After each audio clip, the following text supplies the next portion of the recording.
Teachers, do you want to know one of the secrets to a successful classroom? Of course you do. It's one word: data. Yes, I said the D word. Don't go anywhere. I promise this is going to be very informative. But yes, data is one of the most important concepts and elements of a successful classroom.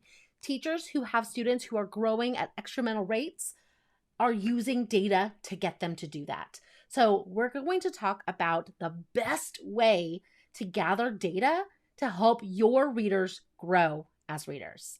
So, before we jump into all of the goodies that I have for you today, make sure to hit that subscribe button if you are not already a subscriber. That way, you don't miss any of the new videos coming out on the Sierra Harris Teaching channel. We've got some really good things coming that you're not going to want to miss. So, today we're all about data. And I know it is considered one of those D words or, bad words in the realm of education, just like fidelity and, all of the other buzzwords that are out there. But I stand behind data. Data really is an important factor in whether or not your students are going to be successful. Now, there are going to be outliers. Of course, you're going to have a pocket of students who are just going to be awesome because they just excel at academics. But for majority of your students, you're going to need data to make sure you know how to help them along on their educational journey. So before we kind of dive into some really specific information about reading data, I want you to understand that there are technically two different types of data overall. There's qualitative data and quantitative data. So qualitative data is data that you collect via observation. It's not number-based at all. So it's observing the behaviors that the students are doing when they do whatever, you're assessing them on. Quantitative data, I always think the word quantity means the number, correct? So quantitative data is data that comes in numbers. These are going to be your test scores, the things that you can calculate. So it is important when collecting data that you are collecting both. Don't just rely on one or the other, because you want to make sure that one set of data matches the other. For example, if you notice a student and you're collecting qualitative data, all the observations you can, and they are just perfect, but the quantitative data is not supporting that, then something is missing. Something's not working. Either they're just a really bad test taker, or they're really good at faking something, or you're not picking up on behaviors that they need for the test. There's a lot of different things. But to have both means you are being able to kind of balance out and have two different points to assure yourself that that data is correct for that student. Okay, so qualitative and quantitative. So when it comes to reading assessments, of course, there's all different kinds, right? You've got vocabulary tests you can give. There are, end of the week reading tests you can give, fluency assessments, yada, yada, yada. I could name a whole bunch, right? But we're going to focus right now on comprehension assessments. So there are two different or main kinds of comprehension assessments you could give: cold and warm. It's that simple. A cold comprehension assessment is giving your students a text that they have never read before, and assessing via asking them specific questions, whether it be verbal or pencil paper, and seeing if they can comprehend the story. The warm is providing a story or a text that they've already read. Maybe it's your story of the week from your weekly curriculum. So you've read it together, they've listened to it, you've talked about it, yada, whatever. And then Friday, you're assessing their comprehension on that story. So I want to ask you a quick question, and I want you to drop your answer in the comments if you would. Which do you think is better and why? So I'm going to give you my answer, and then of course you can agree and disagree. But the best way to assess a student's comprehension is through a cold read. And of course, that is because that you have given them zero support throughout the week. This is a brand new text that they have never read. Some students may have schema, some may not. So yes, there are going to be intrinsic things that are going to impact their ability to comprehend, but you are not impacting their comprehension in any way, shape, or form.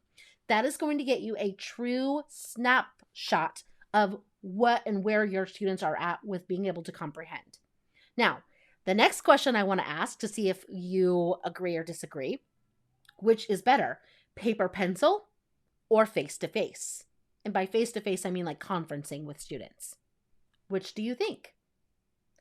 In my opinion, conferencing face-to-face brings much better data than paper pencil. And we're going to kind of talk about why, okay? So when you are doing a conference with students and you are writing down qualitative observations, so you're taking all kinds of notes basically when you're having the student work. And we're going to kind of talk later about what kinds of things you need to look for when you're doing these one-on-one assessment comprehension conferences, okay? So why are face-to-face conferences better than paper pencil? Multiple reasons. We're just going to go through a few. Number one, you get loads more information. Think about it. When you give them a paper pencil, they're circling an answer or they're giving a 1 or 2 sentence response. When I'm talking to them, they're able to explain why. They're able to explain the reasoning behind their answer. So I'm able to see how much support and thought they've given to that answer, if it's a correct answer. And then I'm also able to see where misconceptions are. All right. So if I'm asking them a making inference question, I'm able to see that they just don't have the schema. Or is it they were not able to identify where in the text that inference needed to be made? So there's pieces to all of these skills that they do and all these questions that we ask, where a paper pencil assessment, we're not going to get that background or that deeper information. But when I'm having a conversation with a student and I'm asking them questions about a text that they just read for the very first time, I'm able to get more information from them. Another benefit of the face-to-face conferences is you are able to ask tiered questions. So what I mean by that is, let's say you ask a question that, you're going to ask all of your students that you're giving that assessment to, and they are unable to come up with the answer. So what you do is, instead of saying, incorrect, can't answer, you're going to ask and kind of break down the question into multiple questions. So for example, maybe you're asking, what is the overall central idea of the text? AKA you're asking about main idea. So if they are unable to come up with it, then you can kind of guide them. What is the topic of the entire story?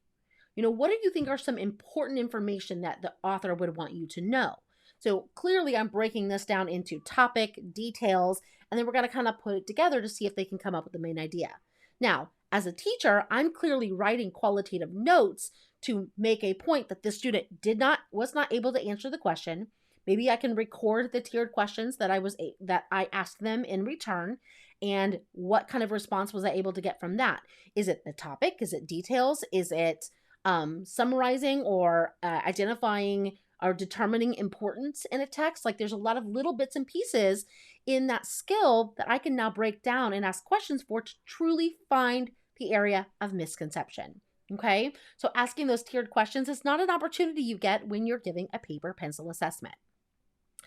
Another great benefit is to being able to use different points in a conversation as teaching points. Assuming that you've gotten all the data down that you want in that question, you are able to use that moment as a teaching moment. Help them find the main idea, help them make the inference. That way they're not just leaving on incorrect answers. So you can use those as very small teaching moments. And another reason, and I love this one, is they are not able to guess the right answer. If it's a multiple choice assessment on paper pencil, they have a 25% chance that they're going to guess the right answer. The data can be skewed in paper pencil assessments. It cannot be skewed if you are asking them outright. Now, they may just guess on an answer, and if you have an inkling that they guessed, you can ask follow-up questions to confirm they know why or how they found that answer. So there is no guessing in face-to-face conferences when it comes to comprehension assessments, okay? Now, the question I get asked a lot is, okay, that's fantastic, but how do you grade them? So easy answer, use rubrics. So when you are doing face-to-face conferences, and you need to know, obviously, what questions you are asking and what skills that are going to be assessed, have rubrics for each of those skills. So, for example, if I know I'm asking a main idea question, a making inference question, a context clue question, a making predictions question, and a summarizing question. Maybe those are the 5 questions that I want to get out of it because those are the skills that we've, kind of been working on. then I have a rubric for each of those. So if the student was at the lowest level, what kind of information would they give me? If they were at the next level up, the third level, and like the above level, what kind of information? Create your own little rubric and give them a percentage based on level 1, 2, 3, or 4. So yes, this may be something that you want to do with a colleague or as a school.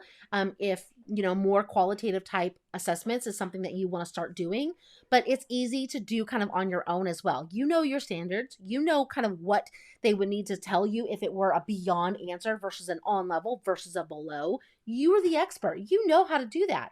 Create yourself skill-based or standard-based rubrics. And if you make them general, then you can use them every single time you have a conference and for any text. So you're not having to do this with every single text. Make them once and you're able to use them over and over again. So then you're able to say, especially if you're standards-based report cards, you're truly able to say what level the students are for these different types of skills and strategies when reading. So rubrics are the best way to grade students when you're doing more of the face-to-face conference type assessments, okay? All right, so we've talked about, the difference between qualitative and quantitative data.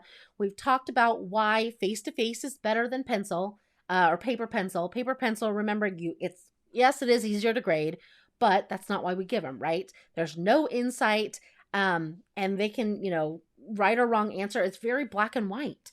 So hopefully I'm able to convince you that face-to-face conferences, yes, are the way, 100%. Now, the other obstacle there is time, and that's a whole nother conversation, okay? So actually, I'm going to end there, and I'm going to say stay tuned next week for a part 2. I feel like I've talked a lot about data, so next week I want you to come back, and we're going to talk all about tips and what to look for and what to write down when you are giving face-to-face comprehension assessments with your students. So stay tuned. If you're watching this, obviously after this video premieres, then the part 2 may already be out. So go check that. But if not, come back on next week and check out part 2. You're going to love it. And we'll continue this amazing conversation all about reading comprehension data. So I hope you got some good nuggets that help you kind of reflect and use in your classroom. Thank you so much for tuning in. And of course, if you haven't already, hit that subscribe button, especially if the next video isn't out. That way you get notified for the next one. So stay tuned for part 2. You're not going to want to miss it. Bye, everyone.